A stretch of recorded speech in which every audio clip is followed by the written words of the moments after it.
This is the Vibeat OxyRing. It's a pulse oximeter that you can wear on your finger like a ring. It allows you to constantly measure your blood oxygen levels without having to put a conventional pulse oximeter on your fingertip.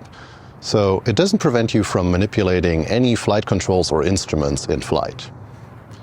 In this video, we're going to take a look at how accurate it is and how it is to fly with this one on your fingertip the entire time. Let's see if this is a better alternative for you measuring your blood oxygen levels when flying at high altitudes in an unpressurized aircraft. Full disclosure, Vibeat did send me this unit for free, but they're not paying me or have any control over what I'm saying in this video. So this is my honest opinion about the Vibeat OxyRing. I got the device about a week ago and played around with it at home, comparing it to the readings from my other oximeter. And what I found is that my other oximeter takes a few seconds, but then settles at values that are pretty much exactly what the Vibeat OxyRing reports. So I think the accuracy is definitely comparable between a conventional pulse oximeter and the Vibeat OxyRing. Now, to charge the OxyRing, you can simply connect it via micro USB. Mine came completely discharged, so I had to first plug it in, which is a bit unfortunate, but I just plugged it in the evening and then started using it the next day. As soon as you put the OxyRing on your finger, it'll automatically turn on and start measuring. It has a little display on top of it that alternates between your blood oxygen and your pulse. Now, the display turns off after a while to save battery, but the ring keeps measuring. So if you want to look at the readings again, tap the little button at the top, and the display turns back on and it starts showing the current values again.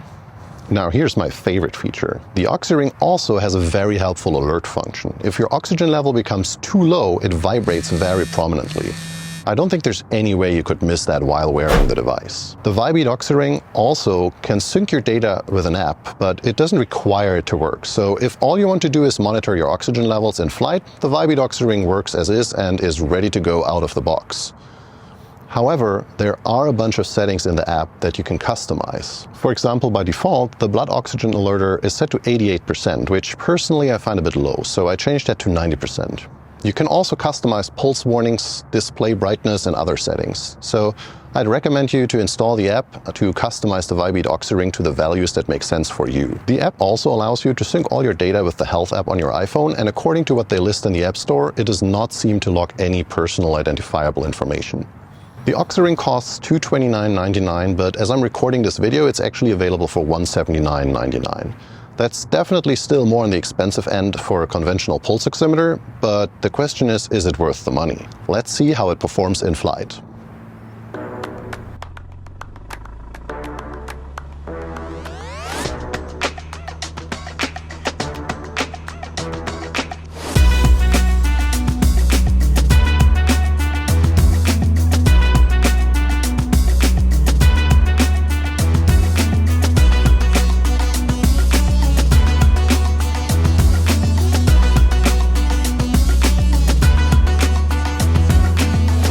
Good, man. Yeah, my blood oxygen level definitely is weird. It goes between 88 and 96, but this one measures the same thing, so... Yeah, try that one. That seems not to be a problem of the OxyRing, but more a problem of my body. Not your body.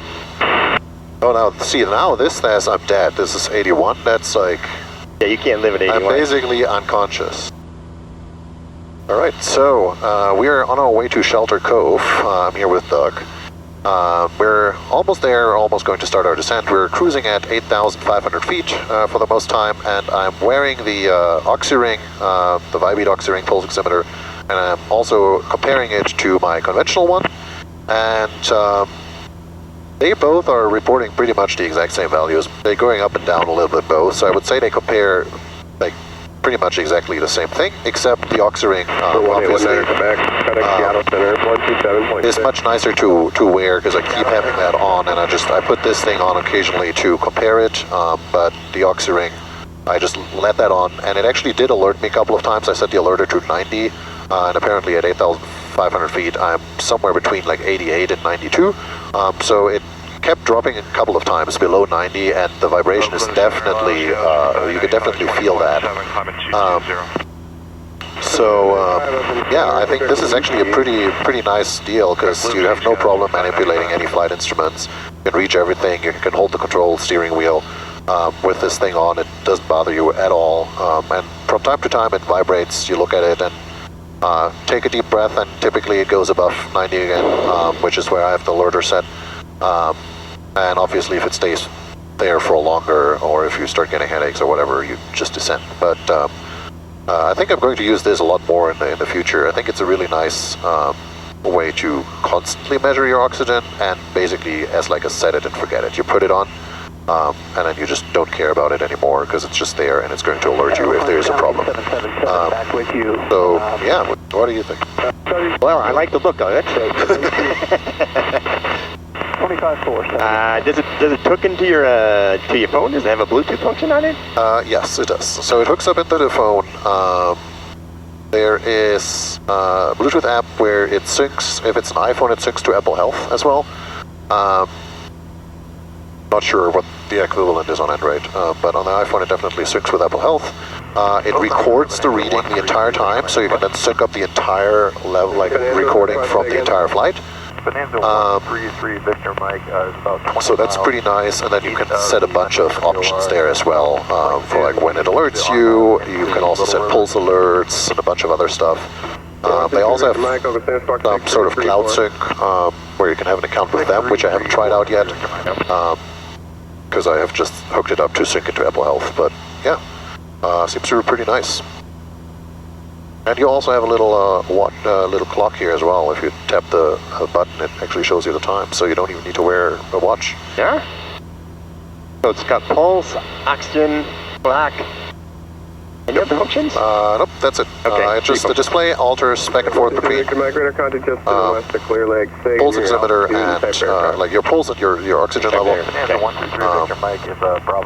And yeah, and then if you tap it, it has the time. And after a while, the display turns off after a minute or so, but it keeps measuring. And you can just tap it again. All right, I think we're going to start our descent. Yeah, it's actually interesting. As soon as we're starting our descent, now we're at 5,000 feet. And it hasn't vibrated at all anymore. I'm back at 92 as like the minimum now. Yeah. Been great. It's definitely cool to constantly measure versus the other one. Just take it on for like 10 seconds, be like that brief moment, and take it off again because you can't really hold any controls with it. Yeah, I'd be interested to download the data. Oh yeah. And see if it's directly proportional to the height. Oh yeah. Actually, I could probably easily match that up with the flight path that ForeFlight records, time-wise. Yeah. Actually compare that. All right, so we're back here, and the Vibeat OxyRing performed really well. It was comfortable to wear even over longer periods of time, and the battery holds up really well. This was like a 2-hour flight one way, so over 4 hours that I used this on my finger, and the battery is still at about a little over 50%, so this definitely can be worn on longer cross countries. Personally, I intend to fly with the OxyRing much more often. You get constant readings, it alerts you if there's a problem, and it's a very simple set it and forget it experience. I think it's great for flying, as I'm not distracted by it or have to pay attention to it or anything, so I can spend my time focusing on flying the airplane. Now, as I mentioned, it is a bit expensive, but on the other hand, I like to compare all things navigation to flight hours, and so the OxyRing really, at least with the prices here in the Bay Area, costs you about 1 flight hour. And I think that's fine for the added safety of constant measurement and not having to mess around with it during the flight time. The only issue that I really had while flying with it was that I feel like it's almost alerting too early. Like I set it to 90%, maybe I should set it back down to 88. It's really, if it drops below those 90% even for a split second, it immediately starts vibrating, which I guess on one thing is a good thing. On the other hand, I wish it would wait for maybe like 10 seconds and see if the value actually stays under, because what I noticed is that it sometimes drops under for a few seconds and then goes back above the 90% again. So in that case, I wish it wouldn't just alert me. Let me know in the comments what you think about the Vibeat OxyRing and which pulse oximeter you use currently. And if you want to get an OxyRing yourself, there's a link in the description. That's it for today. Let me know what you think about these kind of reviews, if you want to see more of them or not. Also down in the comments, and see you in the next video. Bye.